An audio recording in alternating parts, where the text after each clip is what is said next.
Là. Mais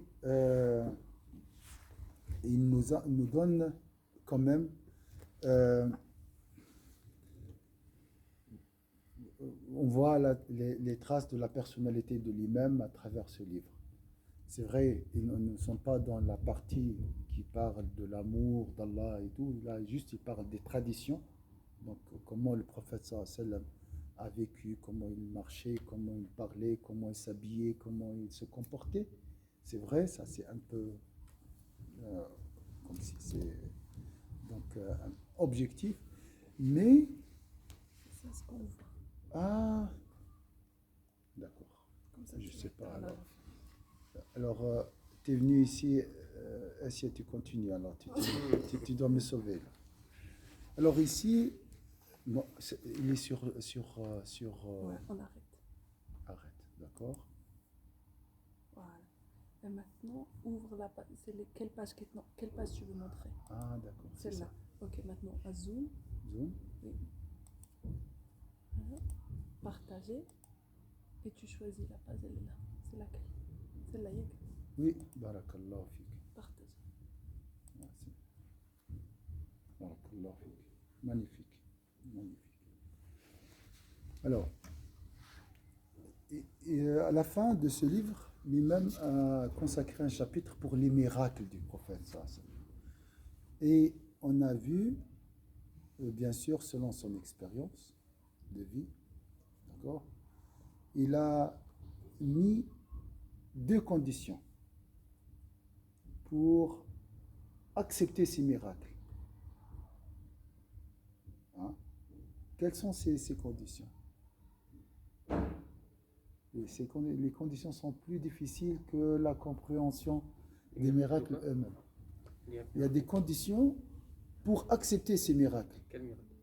Les miracles du prophète, comme l'eau qui sortait de ses mains, la nourriture. Il a appelé un arbre, par exemple. Moi, je crois que c'est la foi, une des conditions. La foi, plus développée. La croyance. Wow. Ouais. Mais pour avoir la foi, la certitude, tout ce que vous avez. L'amour. Hein? L'amour. Et pour avoir l'amour même. La clairvoyance. Hein? La clairvoyance. La Clairvoyance. La clairvoyance. Ah, la pureté du cœur. Ça veut dire quoi ici, dans ce contexte? Ça veut dire quoi avoir un cœur pur? Donc nous avons un cœur pur et un cœur souillé.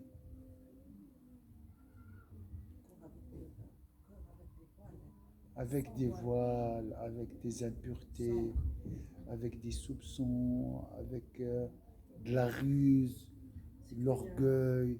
Hein? En fait, toutes les émotions négatives. Toutes les émotions négatives. Enfin, que ce soit tristesse, Colère, jalousie.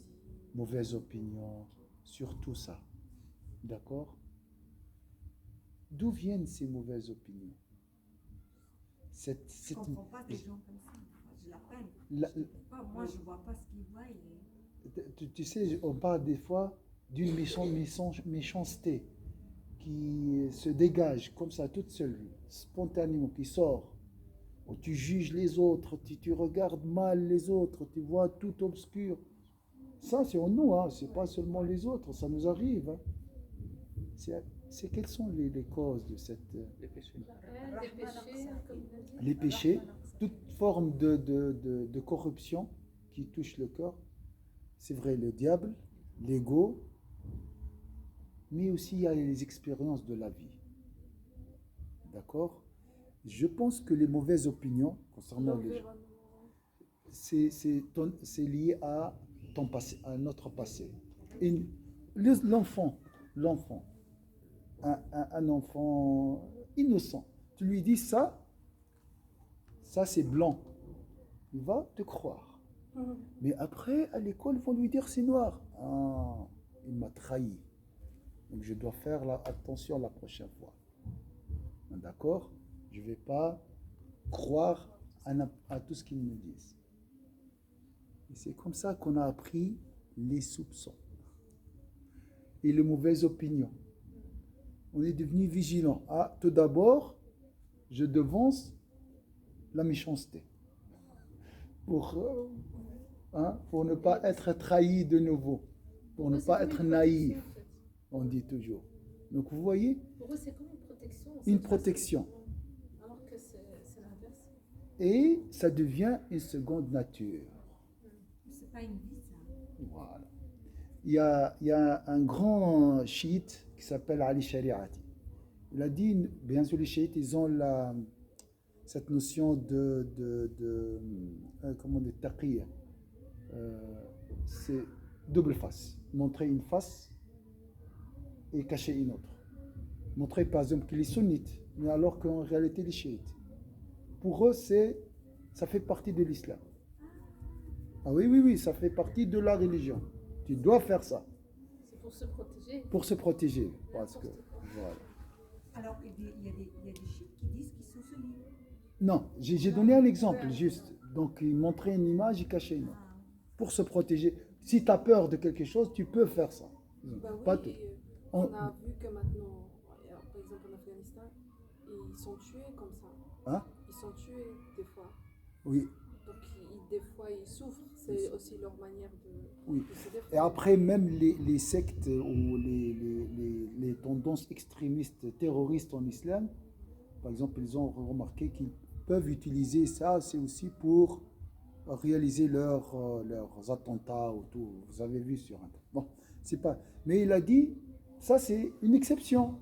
Donc, en cas de danger, je peux dire que je suis. Alors, il a dit, avec la pratique, c'est devenu une seconde nature chez les chiites. Ils peuvent utiliser les mensonges partout dans leur vie. C'est devenu banalisé. Donc, la même chose aussi, les mauvaises opinions concernant le prophète, l'islam, tout ça, ils ne sont pas fondés sur la raison, ils sont fondés sur cette malformation qui a touché notre personnalité. Mais l'innocence et la bonté, subhanallah. Donc, l'école, bien sûr, voilà, beaucoup de choses qui ont déformé cette bonté et cette innocence en nous, malheureusement. Pas seulement concernant le prophète, mais concernant aussi notre comportement on a perdu cette nature originelle, cette bonté naturelle. D'accord? Maintenant, voilà. Si on regarde un enfant, c'est le seul être au stade où il y a cette innocence, où il n'a pas de jugement, où il est tombé, il s'est fait mal, ou alors il est en colère contre quelqu'un, un autre enfant, 2 secondes après, il oublie. Enfin voilà, Maintenant, on a dit non, il ne faut pas oublier. Si tu oublies, tu pardonnes, les gens vont t'écraser, vont te prendre pour un naïf. C'est la société de maintenant. Donc je ne dois pas pardonner. L'enfant, il n'a aucune déviance en fait. Il n'y a aucune déviance, exactement. Donc c'est pour ça, si tu veux voir la nature originelle, qui est en nous, l'enfant, la petite Fatiha, le petit Abdullah, tout ça, la nature originelle, il faut voir les enfants. Moi je vois de mon fils, après j'ai dit, subhanallah, je dois le filmer maintenant, parce qu'après 4 ans, il va être forgé, ils vont le forger, formater, ils vont le casser. Il va subhanallah, malheureusement. L'accumulation des mauvaises expériences modifie génétiquement, malheureusement, notre... Lui-même, il a parlé de ça. Il a dit, ce voile nous empêche d'accepter ces miracles. فهمت كيفاش؟ مش عداها عليا. فهمت كيفاش؟ حتى لو كان نبي ولا ولي. Même si c'était un saint pur, non, je dois être vigilant, je dois être attentif. Et je dois me référer à la raison. En fait, la personne là, il se réfère à sa méchanceté, due à ses mauvaises expériences, à un mauvais passé. شفت كيفاش لازم il faut se connaître hein. Il faut se connaître, il faut savoir l'idée émane de quelle composante en moi من أين جاية. On dit c'est la raison, pas toujours. Sayyidina Ibn Arabi, radiyallahu anhu, quand il parle du mot ummi, Oui, Sayyidina Muhammad sallallahu alayhi wa voilà, sallam, voilà.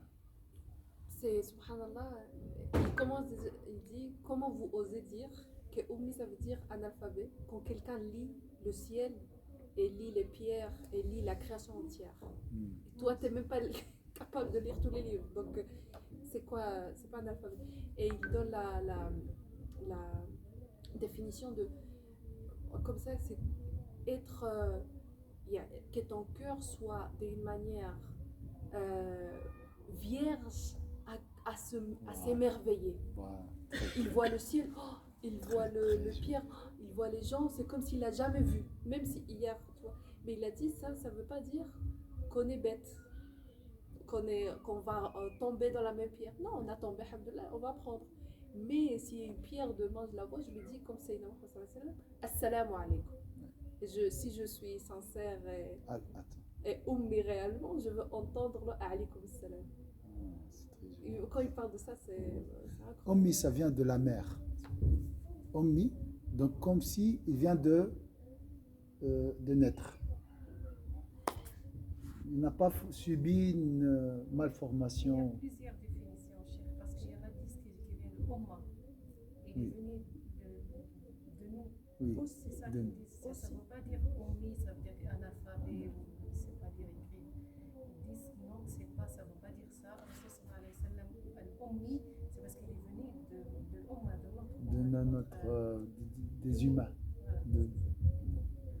Mais là, je n'ai pas compris avec la mère, l'exemple. Vous avez donné de la mère. La mère, dans le sens, comme si c'était un bébé qui appartient à sa maman, Ah, la qui mère, dépend. vous parlez de la mère, il y a une bahar. Non, la maman, la maman. Ah, la mère. La mère, donc vraiment comme s'il il dépend de sa maman. Donc bien sûr, il dépend d'Allah exclusivement. Ah oui, cette chose. Il peut rien.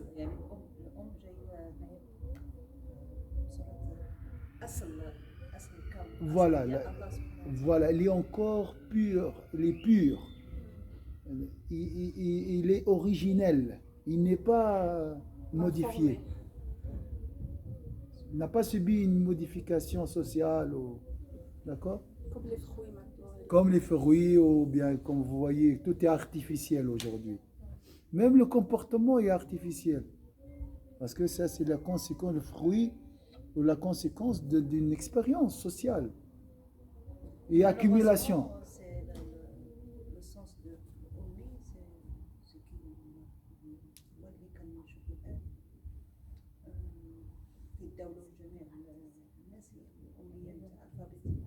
Donc, bien sûr, le prophète était illettré, ça c'est sûr. Mais le mot Ummi, il peut aussi avoir plusieurs significations. L'Ummi, c'est aussi voilà, c'est le pur. Mais c'est bien de dire aussi aux enfants, par exemple, c'est pas seulement Ummi. Mais chef, par exemple, ce qu'on sait de Sayyidina Muhammad, c'est qu'il n'a jamais lu, il n'a jamais écrit. Oui. Point final. Pas une autre chose. Parce que, par exemple, quand le pacte de l'Hudaybiyah, Oui. quand il y a eu le pacte, et Sayyidina Ali, il a écrit Rasulullah, Oui. et les ennemis, ils ont dit non, on n'accepte pas que ça soit Rasulullah, envoyé de Dieu, mettez que Mohammed. Oui. Et il a donné un ordre à Oui. Sayyidina Ali devant tout le monde. Il a dit efface ça. Efface Rasulullah. Voilà. Parce qu'avant on effaçait pas, comment on dit, rayait dessus. Oui. Comment on appelle ça? Tracer. Voilà. Donc tu vas faire ce geste sur le nom de Rasulullah. Sayyidina Ali, par adab, jamais il le ferait. Ouais. Et c'est une ordre. Il lui disait efface. Et lui, il n'a pas voulu. Sayyidina Ali comme ça. Et Sayyidina Muhammad sallallahu alayhi wa sallam, il a pris voilà, et il l'a enlevé lui. Oui. Et il y a certains qui disent Sayyidina Ali, il l'a montré haut. Et ça, c'est pas vrai. Oui, j'ai entendu ça. C'est pas vrai. Non, Il a demandé montrez-moi où c'est écrit. C'est pas vrai. Montrez-moi Moi, où j'ai c'est entendu un cheikh de Alim al-Hadith qu'il a dit ça, c'est pas vrai. C'est ajouté. Il explique comment tout, et c'est un professeur d'une université. Alors c'est possible, Essia, parce que le prophète sur sa bague, c'est marqué Muhammadun Rasulullah. Muhammad, l'envoyé de Dieu. On connaît. Donc il connaît quand même le mot Rasulullah. Mais ce que je veux dire, c'est que nous, c'est comme si on a pas la nature humaine. Il ne savait pas lire et écrire. Et on enfonce sur ça. Même s'il avait besoin de Sayyidina Ali de le montrer. Tu vois, on profite de ce type de choses pour souligner. Non, il ne savait pas lire et écrire. Mais regarde ce qu'il faisait. Oui. Tu vois ce que je veux Oui, dire? oui. C'est une façon de pouvoir. Des fois, on utilise des exemples comme ça pour vouloir minimiser Mhm. nous-mêmes, de dire mais il ne savait pas faire ça, il ne savait pas faire ça. Oh, là, Oui. certains, ils trouvent du goût de dire ça. Alors ici, comme il l'a mentionné lui-même, il a dit, ça c'était parmi les preuves de la prophétie. Comment un homme illettré arrive à convaincre le monde et comment il peut avoir toutes ces connaissances concernant le monde visible, invisible, les jurisprudences, tout ça. Comment il peut alors qu'il n'a pas suivi des études ou bien des écoles ou des universités. Voilà, ça c'est une preuve de la prophétie de Sayyidina Muhammad. Alors, autre chose, la science constitue un voile. On a vu. Hein? Donc ça fait partie des fois de la malformation. D'accord? C'est la mauvaise science. La technologie, c'est une malformation. Si on veut dire ça comme ça. Il y a des aspects. Quand on l'utilise dans le mauvais sens. Comment tu apprends? Et pourquoi tu apprends? Avec quelle intention? La science utile et la science inutile, etc. D'accord? Apprendre pour avoir la notoriété, pour gagner la notoriété. Ça, ce n'est pas une science utile. Même si la science elle-même est halal et permise. Alors ici, il a dit, parmi les signes de la prophétie de Sayyidina Muhammad, on n'a pas bougé, hein, ça fait 4 semaines, c'est la même page. Il a dit, ici, c'est pour ça qu'il a commencé par cette preuve. Il a dit, la preuve que Sayyidina Muhammad sallallahu alayhi wa sallam est le messager de Dieu, cette histoire. Quand l'arabe bédouin, il a dit bédouin le plus pur, parce que les bédouins, ceux qui vivent dans les contrées éloignées, ils sont encore primordiales. C'est des gens encore très proches de la nature originelle. Le voyer, il s'exclamait, par Dieu, ce visage ne peut être celui d'un menteur. Donc si tu arrives à enlever tous ces voiles et avoir cette pureté, tu verras cette réalité. Tu assimileras toutes ces preuves. Comment faire alors pour supprimer cette malformation que notre âme a subie? C'est ça le travail. C'est devenu tu vois, la malformation devient, l'handicap devient une partie de nous avec le temps. Voilà. Depuis 4 ans, 5 ans, 6 ans. Et maintenant, les psychologues ils travaillent sur ça, sur cette malformation, pour guérir ou bien pour changer un comportement. Vous voyez? Alors, il ne faut jamais accuser le prophète, ou bien il faut s'accuser, il faut vraiment chercher le défaut en nous.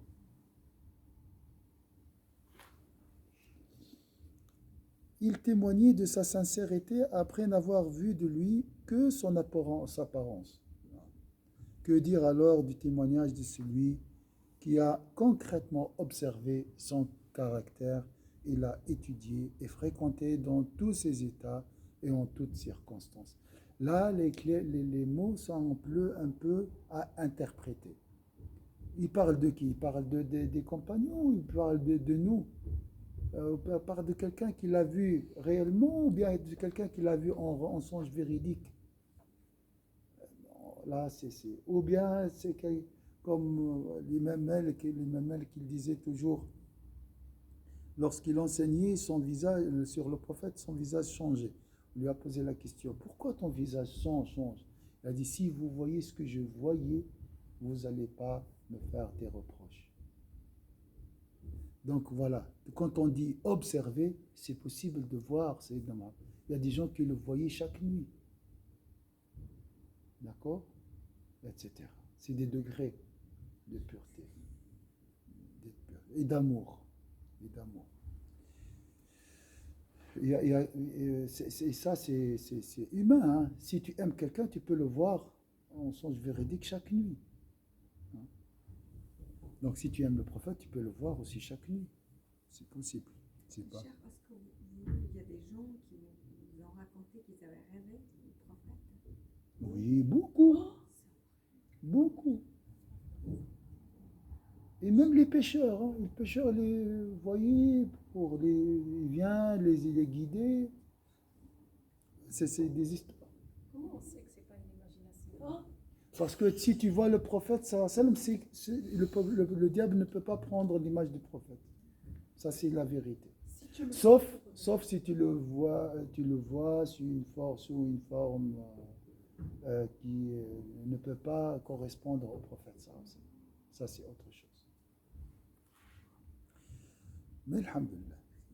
Nous avons mentionné ici certaines de ses qualités uniquement pour que l'excellence de ses vertus soit connue et pour être conscient de sa sincérité, de son rang sublime et de son immense position auprès de Dieu. Dieu lui a accordé tout cela alors qu'il était un homme qui ne savait ni lire ni écrire. Donc c'est un plus pour Sayyidina Muhammad sallallahu alayhi wa sallam. Quelle page? 58. Ummi, qui n'avait jamais pratiqué la science. Alaykoum salam wa rahmatullahi wa barakatuh. Lu des livres ou entrepris un voyage dans le but d'acquérir une science.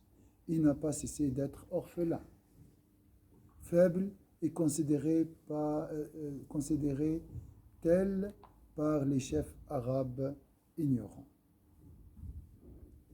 D'où lui sont donc venues ces merveilles, traits de caractère et cette éducation, ou sa connaissance des statuts pratiques de la jurisprudence, par exemple. La jurisprudence, la prière. Comment il a appris tout ça?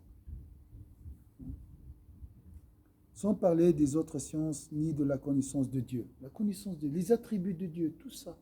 Le Coran, comment il a pu faire ça alors qu'il est illettré? De ses anges, de ses livres et autres connaissances et propriétés scientifiques à la prophétie. Donc, je vous dis, ces paroles sont très fortes. Mais s'ils ne touchent pas ton cœur, c'est à cause du voile. Le Coran, pas ça. Ça, c'est un livre d'un auteur. Le Coran, c'est la certitude. Et s'il ne touche pas ton cœur, c'est pas sa faute. C'est pas la faute du Coran. Est-ce que c'est clair? Hein? D'accord? Donc il faut s'en remettre en question.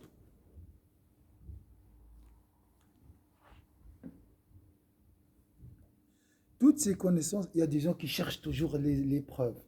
Ah, ça, je vais voir cette conférence, peut-être là je trouve mon bonheur.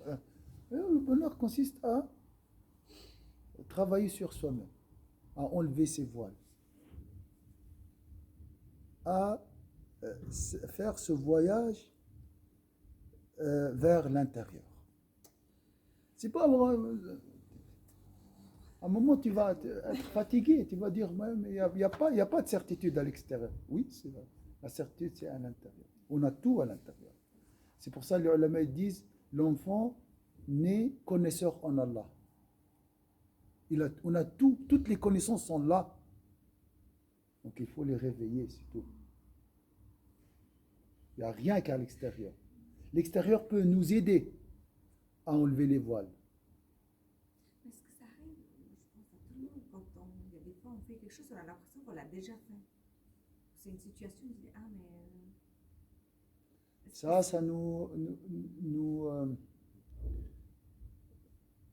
c'est lié peut-être à autre chose. Dans quel sens? J'ai pas compris. C'est déjà vu. C'est déjà. Alors ça, c'est Allahu Alam, ça veut dire, est-ce que c'est lié à... La reconnaissance, c'est ça que je voulais dire aussi. Est-ce qu'on a vécu tout ce qu'on est en train de vivre maintenant dans une vie antérieure?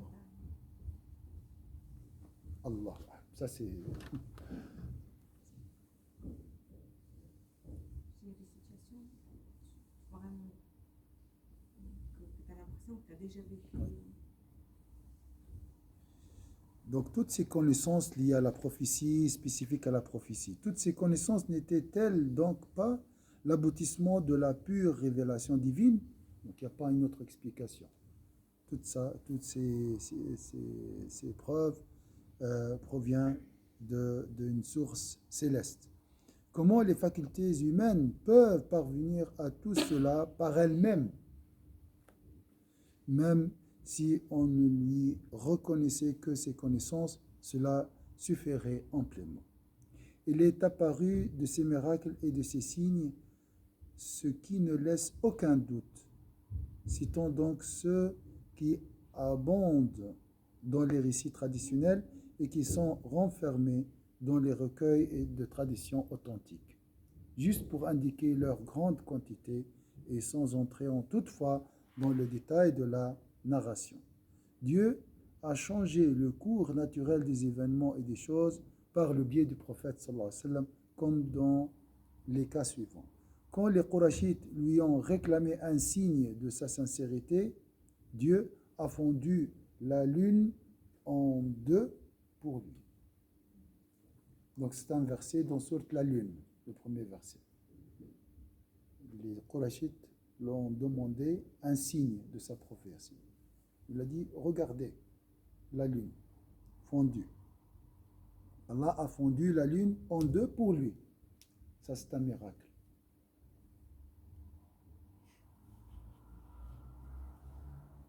D'accord? Il a nourri une foule nombreuse dans la maison de Jabr, dans celle de Abu Talha, et le jour de la bataille de Khandaq. Une fois, il a nourri 80 hommes avec seules 4 mesures. Moud, c'est ça. 4 mesures, c'est le double de ça. 80 personnes.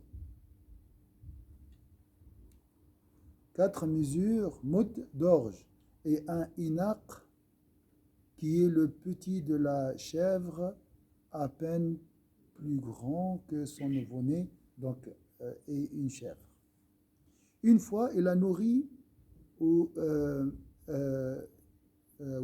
hommes avec seules quelques boulettes d'orge que leur servit Anas ibn Malik. Anas ibn Malik, c'est lui qui a rapporté. Une fois, il a nourri l'armée avec une petite quantité de dattes que leur apporta la fille de Bachir.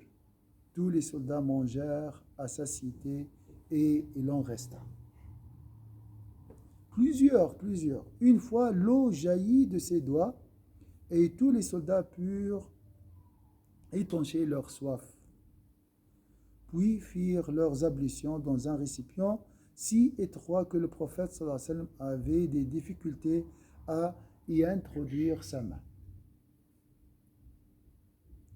Une fois, l'eau jaillit de la source tarie de Tabouk pour qu'il puisse faire ses ablutions. Une autre fois aussi, au puits de Hudaybiyah, l'eau remonta dans le puits et jaillit de la source de Tabouk, de sorte que des milliers de personnes, de soldats, en burent, alors que 1500 autres burent du puits de Hudaybiyah qui était sec auparavant. Donc ça, c'est aussi parmi les miracles de Sayyidina Muhammad sallallahu alayhi wa sallam. Le prophète sallallahu alayhi wa sallam ordonna à Sayyidina Omar ibn al-Khattab, qu'Allah soit satisfait de lui, d'approvisionner 400 cavaliers en dattes. Celles-ci étaient entassées et occupaient un espace semblable à celui qui occupe un chameau accroupi.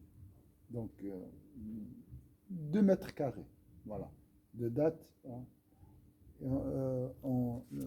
Ils étaient distribués pour un groupe de 400 cavaliers. Sayyidina Omar en donna à tous et il en resta une certaine quantité qu'il conserva. Il lança une poignée de terre sur les soldats de l'armée adverse et les yeux devinrent aveugles. Le verset coranique suivant a été révélé à cette occasion. Ce n'est pas vous qui les avez tués, mais c'est Dieu qui les a tués. Et ce n'est pas toi qui as lancé lorsque tu as lancé, mais c'est Dieu qui a lancé. Donc ici, ils sont devenus aveugles, je ne sais pas si c'est comme ça, mais les personnes qui étaient touchées par la terre, par le sable, ils ont tous mouru pendant cette bataille de Badr. Dieu, exalté soit-il, a supprimé la pratique de la divination en missionnant le prophète sallallahu alayhi wa sallam. Vous voyez ça, des divinations. Avant, il y avait beaucoup de devins. On dit devins, des voyants et tout. Grâce à Sayyidina Muhammad sallallahu alayhi wa sallam, ils n'ont plus l'accès à la communication avec les djinns et tout pour recevoir des informations.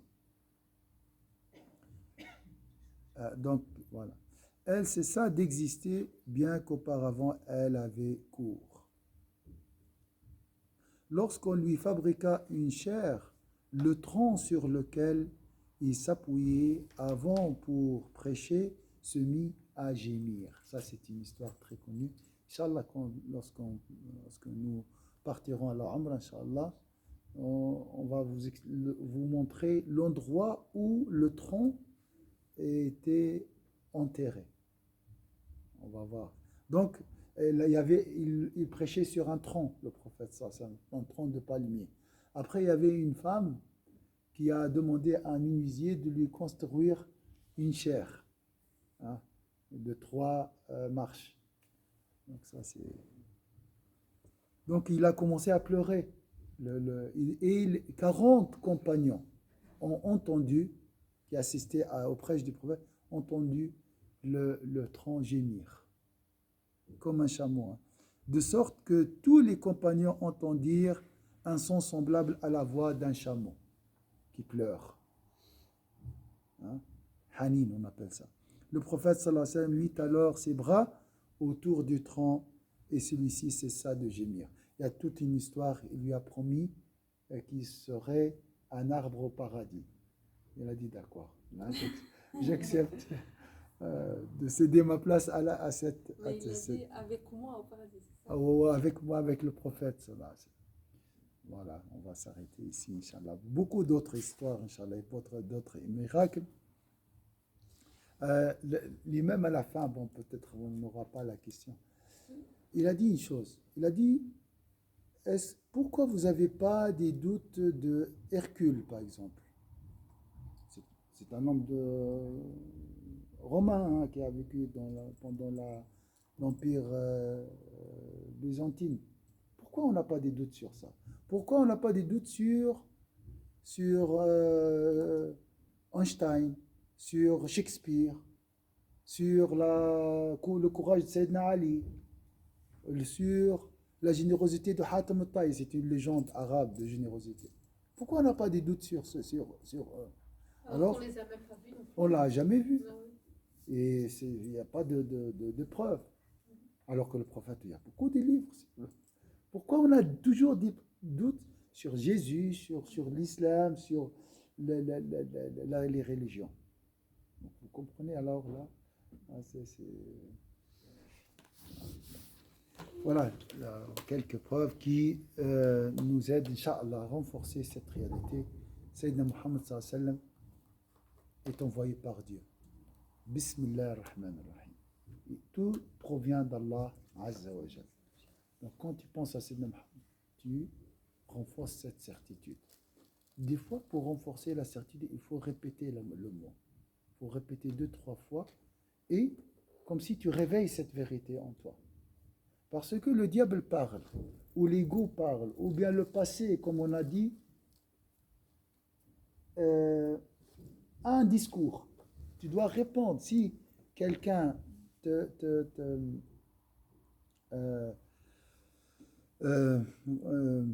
يوجه لك حديث comment dire hein, te parle, tu dois lui répondre. Ou bien te pose une question, ou bien te met en doute, tu dois répondre. Mais si tu encaisses, à un moment, tu dis quoi. Donc tu lui dis, non, c'est la vérité. C'est un moyen aussi pour renforcer la certitude en toi. C'est pas juste une méthode ou bien une astuce. Non, c'est pour manipuler. Non, mais c'est juste pour réveiller cette vérité qui est en nous. Et à un moment, tu vas ressentir l'étincelle de la vérité. Tu dis, ah, c'est vrai. Et si tu restes toujours voilà, en train d'encaisser, Mais en fait, on est attaqué tout le temps. on est attaqué tout le temps. On doit toujours se Donc il faut protéger, hein. répondre. Se protéger et répondre. Et avoir le courage aussi. Mais Des contre fois, l'ego, c'est pas facile, hein. c'est question de volonté. Ça n'a rien à voir avec l'intelligence ou bien les arguments. C'est question de volonté. Non, j'accepte pas ce discours. J'accepte pas ces suggestions. J'accepte pas ces doutes. C'est, tu vois, tu dois être ferme. Avoir une personnalité. Quand on est tu dois être fort. Pas devant les gens. De- devant toi-même.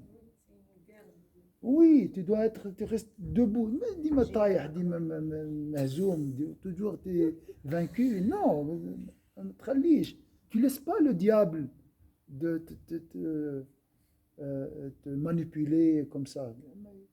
Tu lui laisses pas le terrain. Ça, c'est le terrain de la bataille, le cœur. C'est le premier terrain à libérer. Mais si tu baisses les bras et tu l'écoutes, lui, il va pas s'arrêter. Hein. Il travaille, il a des soldats et tout. Donc, c'est un travail aussi, c'est une manière pour avoir la certitude, garder la certitude et réveiller la certitude.